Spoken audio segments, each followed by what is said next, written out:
I think I might try to sell my new phone or something, because I'm actually a lot happier with the old phone that I had. And I can't even remember specifically why. Oh, well, because the battery was going low. And then I just figured, well, it's time to upgrade my phone anyway. I've had it for 3.5 years. And now I realize that I liked the old phone better anyway. But now I'm in with the contract on the new phone. So I don't even know the legality of that. Can you, I mean, I don't think it's illegal, but if I try to sell my new phone, I wonder if I can do that. Because I don't even, I'd prefer to just have the iPhone 13 at this point, the iPhone 13 Pro. And it's not because it really doesn't have that much to do with the phone that I have, the iPhone 17. It has to do with iOS 26 sucking. And if you go on Reddit, I don't really understand the mentality, but I know there's some sort of hive mind thing that goes on with Reddit. And it has something to do with being on the left, but they'll all say, what do you mean? Don't you want to be a good little robot? They're making those updates for your safety, and then you can't tell if it's narcs or insider people, or you can't tell what the fuck's going on. You can't tell if it's a bot. You can't tell if it's a real person, but it could very well be a real person, because there are very real people that think that way. Anyway, something occurred to me while I was watching this video. I thought it was a video. It's this guy called Uncle Tim Rants and Reviews, and it's this black guy who complains about stuff. And I like watching people complain about stuff because I can sympathize with it. And the reason I say that is because, you might say, well, so does everyone else, or something like that, but it's a lot of people actually really don't like to watch that kind of content. It makes them nervous, or it's just sort of they don't like an angry energy or something like that, but he's not angry. But I'm not even sure exactly what prompted me to think this, but I just sort of thought, does it occur to people sometimes that it would just be easier to live in the caveman times, when you didn't, you had a tribe and you had real fears? And I'm not saying that would be fun, but you're worried about getting eaten by a bear or something like that. Maybe you're worried about getting murdered by another person from another tribe, or maybe you're worried, you're afraid of the dark, because back then the dark was literally the dark. You're afraid of weird kinds of insects or snakes or something. But you wouldn't be filled with sort of artificial fears all the time.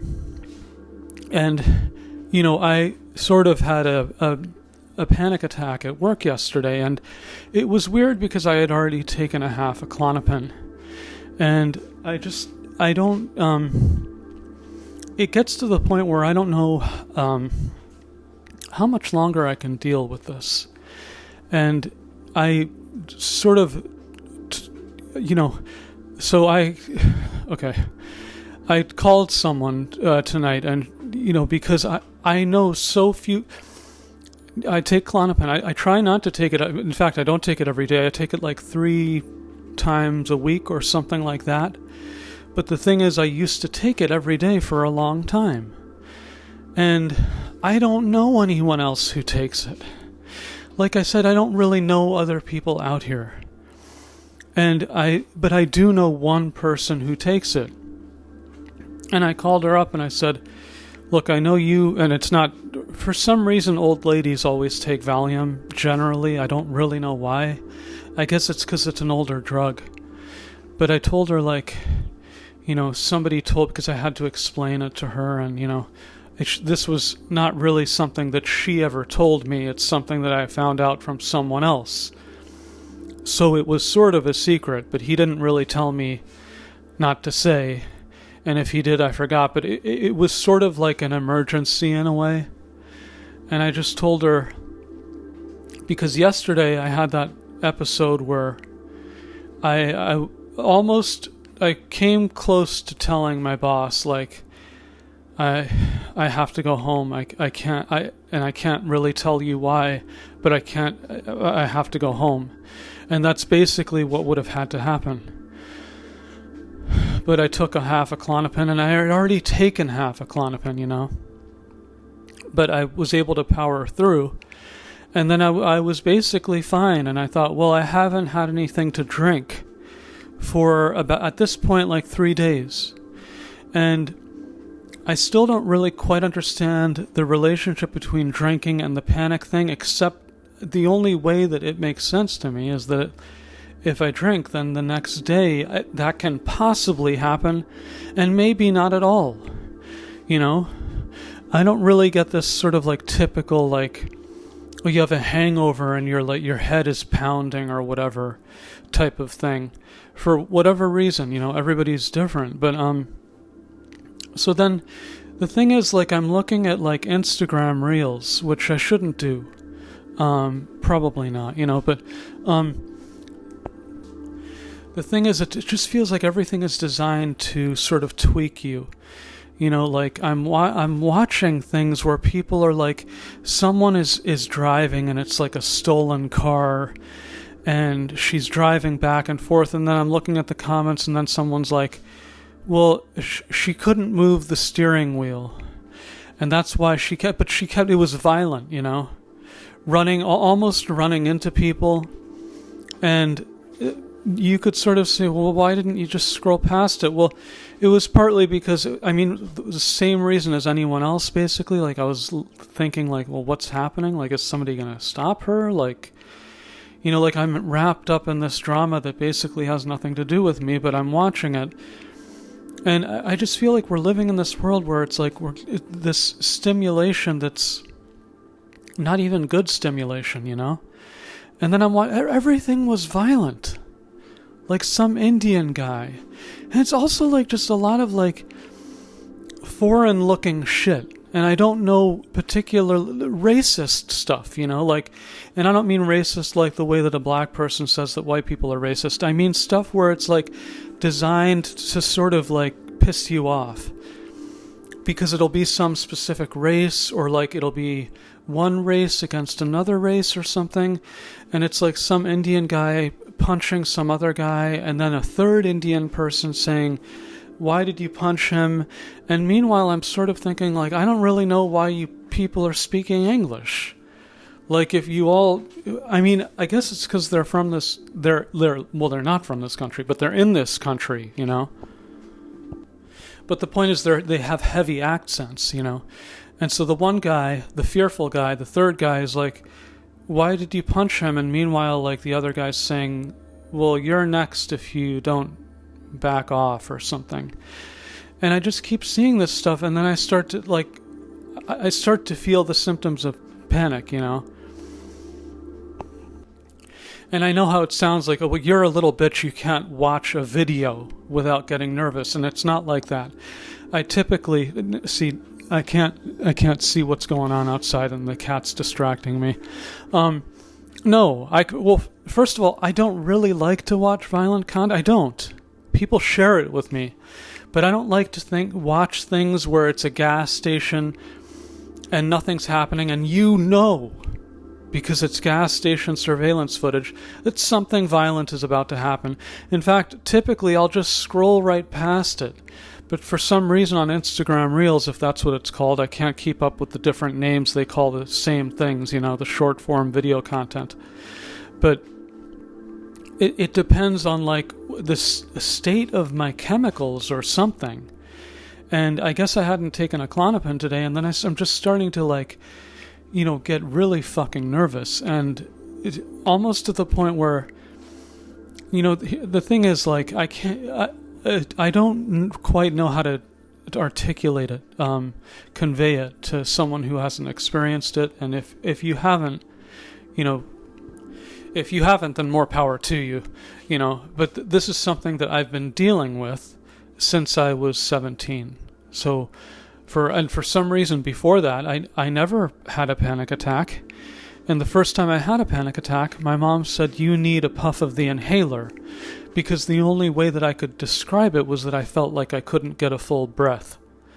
And that's really not what it was. It was the fact that I was having symptoms of fear for no apparent reason.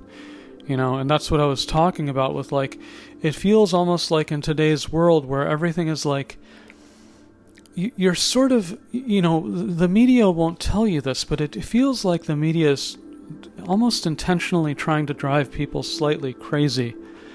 And like I said, I'm watching these TikToks, and it's just like violent video after violent video, or it's another one is like, they show me a lot of skating videos for some reason.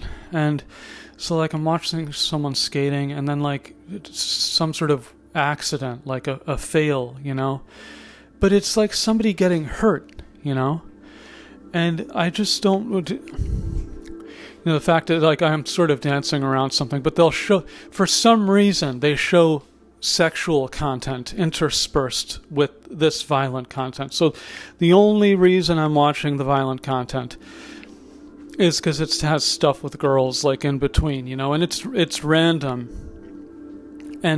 But you still get caught up, in the violent stuff. And basically I had to turn it off, but it was like it was too late or something. And I don't even think I was even that triggered anyway. By the way, when I said sexual, I mean suggestive, like it's not porn, because it's Instagram, but it's kind of like almost adjacent in a way. But just violent video after violent video, cars crashing into each other.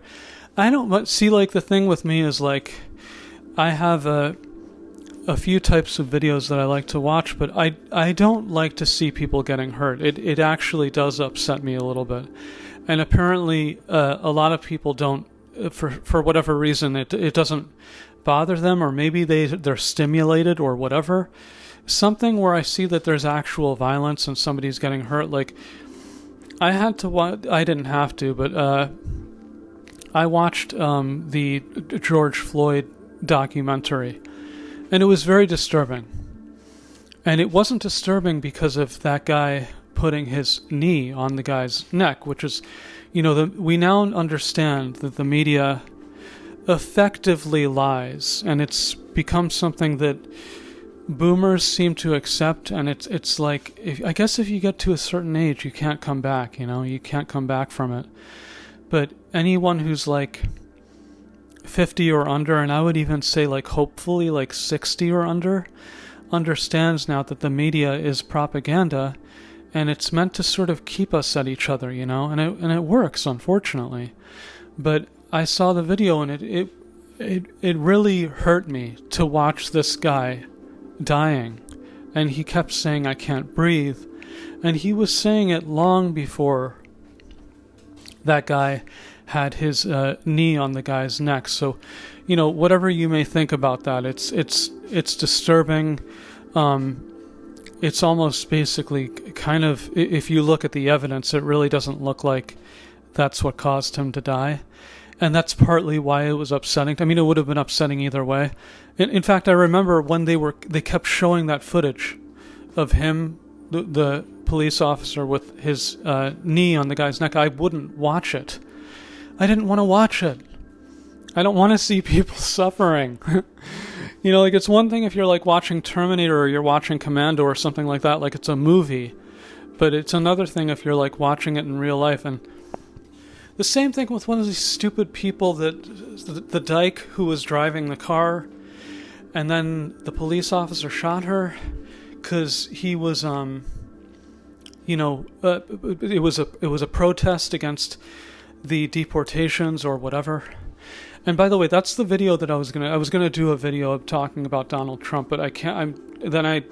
That's what happened. I guess thinking about Donald Trump got me upset. But that video where the guy shot the lady through the windshield, like, it's like, no, thank you. I will pass. I don't give a fuck whether it's supposed to be Republic or I'm supposed to be like vindicated, or something, like, because I'm on the left or the right. Like, I don't care. I don't want to watch it. I don't want to watch the videos of people getting shot. And I feel like that's a lot of like what's on Instagram, and it's like intentional. It's like people are getting keyed up and they're getting, worked up, and it's working on me, even though like I'm trying to ignore it. And we're living in a sort of like, almost like a self-driven police state. So like you have people complaining about Palantir and stuff like that, and I'm one of them. That guy who runs it is revolting to me. Whatever that hair is, just his mannerisms and the way he talks, he just seems like, like if I had the chance for some reason to work for Palantir and I were making like $200K a year, I'd have to like have I'd have to like put my brain into cognitive dissonance mode, I'm really doing a good thing, and I don't want to. I'm not going to think about this douchebag CEO who's, not doing anything to help the country, and he wants everyone to be surveilled 24/7. But what I'm talking about is like we're doing it to ourselves, See, that's what I was afraid of. My neighbor had her door open, and I don't know if she was hearing me. But anyway, it's sort of like a so it's self-inflicted. That's the word. That's the really complicated word that I couldn't think of. But when I used to, and I've sort of, I only watched the Instagram reels for a little bit because I can, like, in other words, not even tonight, like just generally, because for whatever reason, the algorithm isn't really driven to what you like to watch. It just keeps showing you the gas station surveillance videos. It keeps showing you the car crashes. It keeps showing you somebody who's skating and then hits his head on the stairs or something like that, and people punching each other. It just keeps doing that, So like I'm just not really watching it as much. But like when you're watching like TikTok and you see somebody's like, and I saw this during the winter. So somebody will be like on the 15th floor of their New York City apartment or Chicago or wherever it was. I think it was New York City because that was when that huge snow happened. So it tends to be geographical, like it's showing me what's relatively close to me. So like you see someone recording out of her, 15th story window or whatever, and she's recording down below on the street, and some poor bastard is like trying to shovel the snow off the car to get out, and it looks, and at a certain point when the snow plows or whatever they're called had gone through the street, they had basically effectively buried the cars. I'm in my kitchen now because I don't want that woman to hear me. The cars had been buried in the snow basically, and people basically couldn't get out.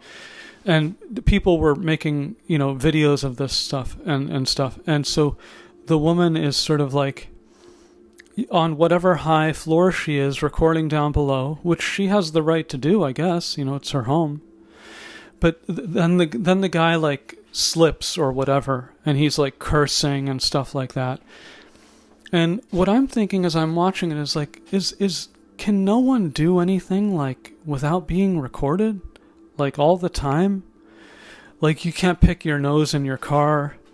You can't, not that I'm like an aficionado of doing that, but I'm just saying like you are worried about being surveilled while you're driving, by other people, because everyone has a camera. And by the way, like I'll look at the comments and I don't see anyone saying like, do you really need to record this? Like you see that occasionally, but like, and I don't mean to like sound like a white knight, because like I don't know any of the people in this situation, but I'm thinking about for me in a way. Like I feel like I would hate to have like some sort of job at McDonald's, because you have people going through the drive-through and, they'll say some weird shit into the microphone. And, it's just people being, it's like they're not being evil. They're not doing anything really bad.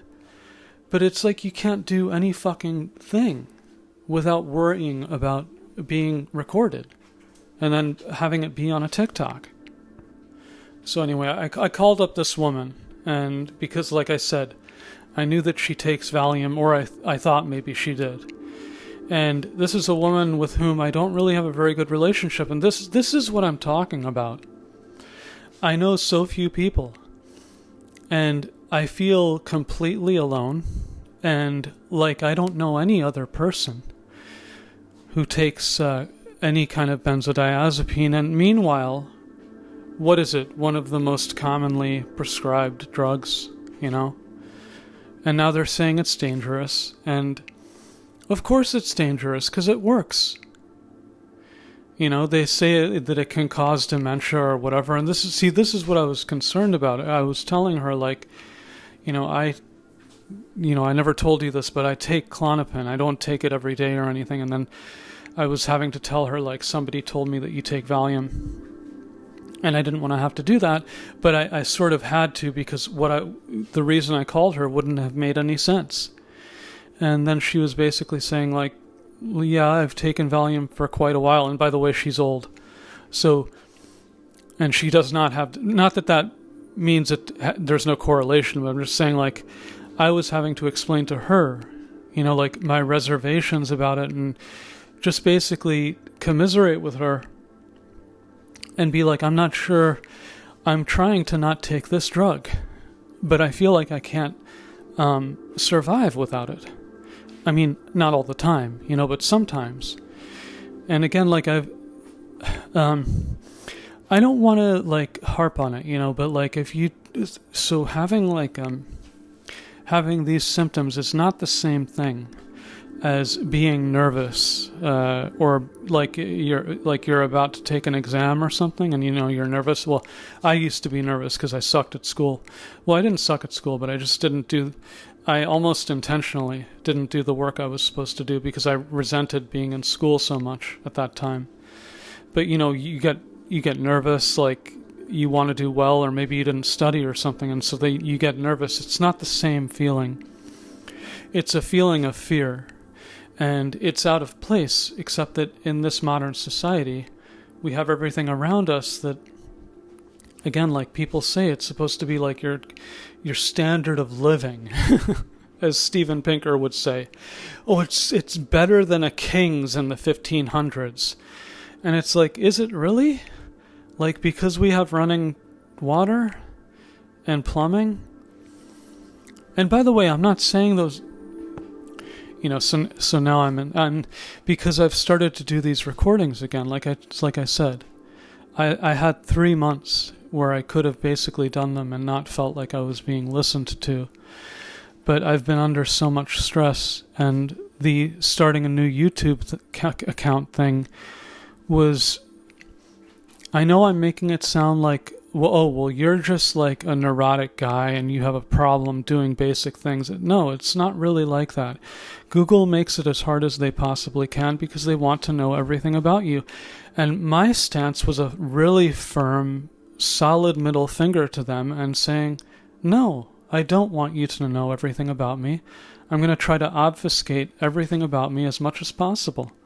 It has nothing to do with anything about me. It has something to do with how you're acting and how you don't regard people's privacy. So, that's what I had to make up. I had to figure out how to do that. To what degree it was successful, that part I really don't know.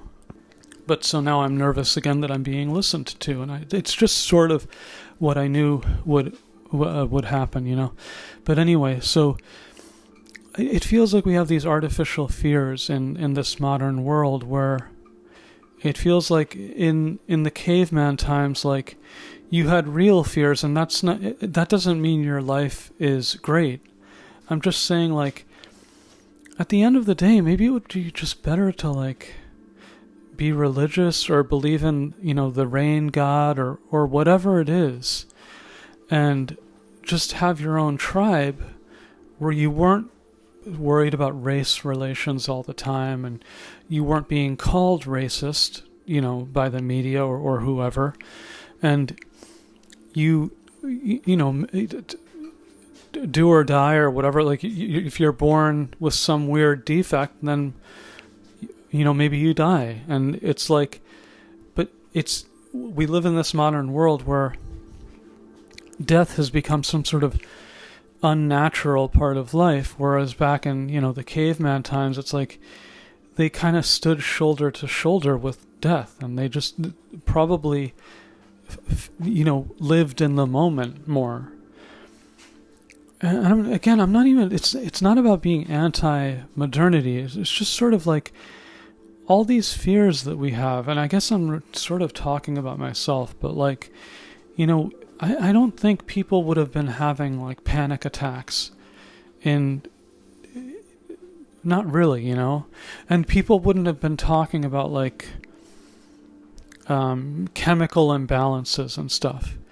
Like when you look at my cat's actually, sorry to interrupt again, but it's just when she looks at the wall, I know that she's hearing something, so then I immediately think, what is she paying attention to? And then I get distracted. So anyway, I had to sort of talk to this woman so that I could have someone to talk to about this. Because as far as I'm concerned, like, I'm the weirdo, and weird, like, fucking weird. Like, I'm alone. I'm a weird sort of loner. And I'm getting these symptoms of panic that I have no one to talk about with. I mean, I really don't. And as I was basically kind of having a panic attack when I called her. And then by the time that I was done talking to her and she was telling me, her various experiences and stuff, like I felt completely better, And I actually ended up not even having to take anything. And the funny thing is, this is a person with whom I've had a very contentious relationship. So it was ironic that I even called her, but like, it's not like she's my enemy or something, but she's made my life difficult in the past. Let me just put it that way. But like I said, that's basically in the past. So it's something, and I have to be vague about it, but it's just basically in the past. So it's not affecting me like it used to.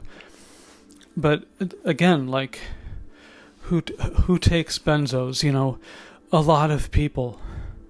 But I have no one to talk about it with, and if I go on Reddit and try to look at that, it's going to be a massive hug box with a bunch of shit libs. It's fatiguing. It really is, and it feels like there's no other place to go where, I mean, I know I don't know enough, like there's certainly probably places where you could go, but like I said, I paid for a subscription to Something Awful, right? Because I knew that it had like an extensive message board, and then I was sort of like, oh no, please tell me this isn't true. But when I looked on there, I was like, these are all like Reddit people. They all have the same like politics. And then I asked ChatGPT, and you might be saying, well, ChatGPT is designed to agree with you. Well, no, it's not quite that simple, and I could just tell from the way it was saying it, because I had already formed the theory that somehow the people from, Tumblr, and the people from, like, Twitter, who stopped going there, for some reason there was, like, a mass wave of people that went to this formerly cool website and fucked it, And I paid $10. I mean, I know that's not a lot of money, but it's like, normally you don't pay anything to belong to a message board. So, my choices are basically to talk to someone on the internet who's basically going to be someone who I have very little in common with, And so the other thing is, like, I was telling her, like, because she's telling me to do things like you should start doing things I'm not going to do. But I can't say that to her because I can't be dismissive like that, but she's telling me to, like, start doing yoga, and it's like, no, I don't want to start doing yoga. First of all, what guy wants to, I mean, do guys even do that? I'm not saying, like, you shouldn't do it if you're a guy. I'm just saying, like, to me, that's sort of a girl thing for whatever reason. But, like, as far as I know, guys don't really do yoga. I'm not sure. But either way, like, it's not appealing to me, But then we started talking about, I don't even remember how, but, like, I started talking about this thing that I never talked to anyone about. which is that I don't want to be here anymore, and I'd rather live in the city. And the funny thing was, like, her response was like, well, yeah, you probably should be in the city. You seem like that type of person. Whatever the fuck that means, I don't know.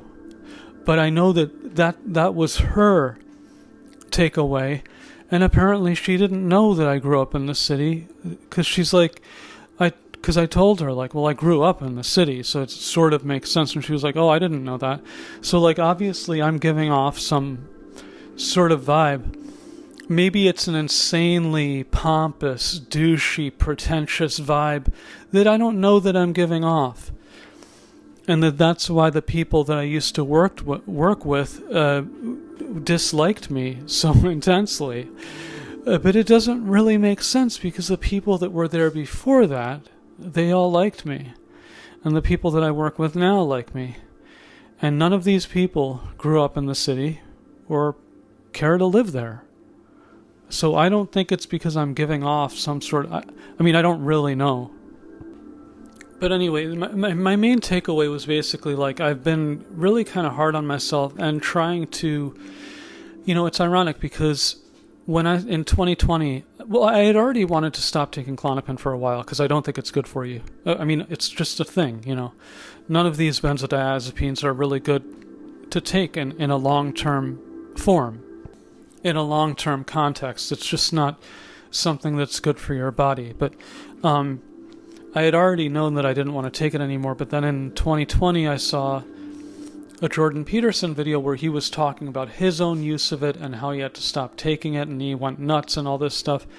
And he was saying that one of the long-term effects is that exacerbation or possible cause of dementia, you know. And this is what I was telling her about. And the funny thing is, she didn't get upset about it, even though at her age she's like much more at risk, or however you want to say it. But she was just basically kind of saying, like, well, what would you rather do? Be miserable or take a Klonopin? And it's kind of like an easy answer at the end of the day.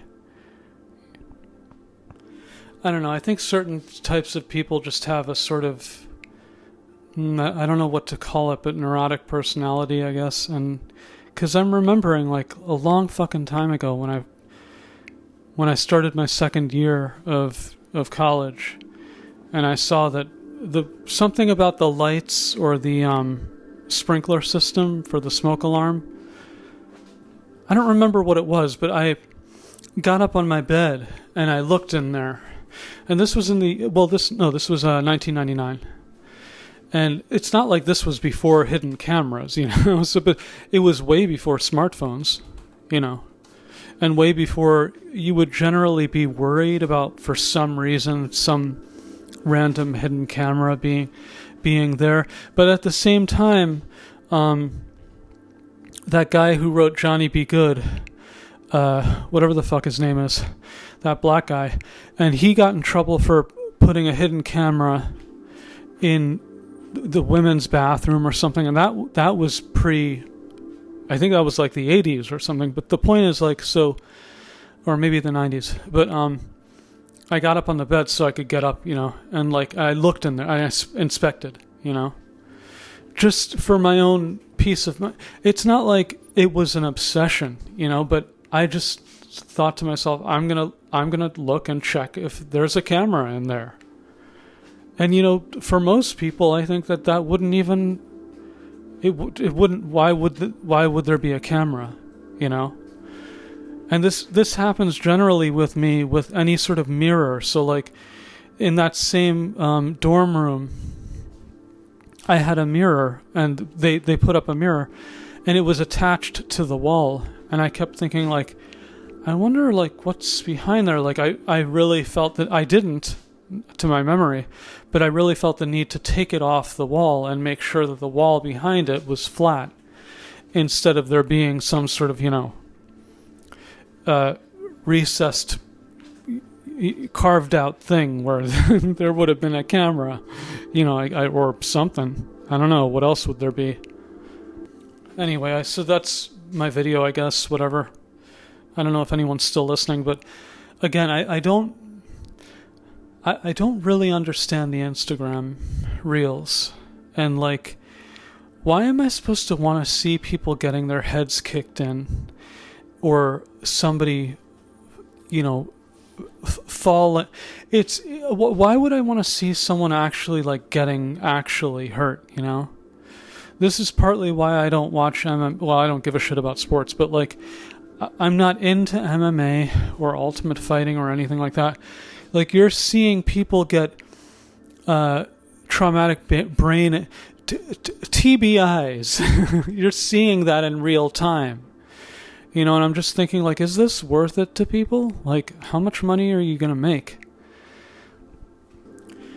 Anyway, but yeah, I felt better after talking to that woman because, like I said, like, the funny thing is I know a lot of people around here, like I've said, but like, I really don't have any friends. And she was basically saying, you don't really have any not in a mean way, but she was just saying, like, you don't really have any friends. You don't do anything with anyone. And I was like, well, yeah, I don't really. But the funny thing was, she seemed to understand my position where I don't seem to really connect with anyone, because there are very few, the types of people, I don't really know what it is about me, but there's some sort of like look that certain people have. And I know that I have it because you immediately connect with another type of weird, like, alternative type of person, And I'm not talking about you dyed your hair, vomit green or something. I'm talking about like you don't really fit in,